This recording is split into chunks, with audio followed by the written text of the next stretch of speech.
we heard about that contamination. Of course, we wanted to know how in the world could THC get into the water supply.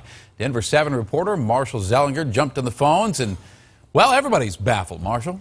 I talked with a few local health experts as well as a marijuana industry executive, and no one seemed to really know how THC could contaminate an entire water system unless there were a lot of people who had THC in their system and, for lack of a better term, went to the bathroom in the water supply. So here's what we know from Hugo. Somebody actually had one of these like at-home marijuana drug tests, and they were trying to test a water sample to have like a baseline to compare to other people. The baseline saying, hey, this is what zero looks like. So I took a water sample from Denver 7's finest, and luckily, since it's got two lines like there, it is negative. So could it happen in the metro area? Well, as I said, I talked with the health experts, I talked with the marijuana industry, and the marijuana industry told me that pot plants, when they're watered, the THC is that crystallized part on top of the plant. That's not touched by the water. It's the soil instead that is watered, and so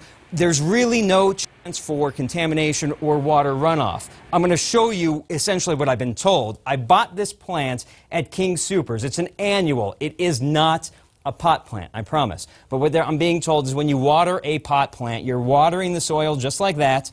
You're not doing one of these moves where the crystallized THC would run off, and that there is no THC in the soil, so that if there is any runoff to any water source, it shouldn't have THC in it. Reporting live, Marshall Zelinger, Denver 7. All right, good to know. Thank you, Marshall.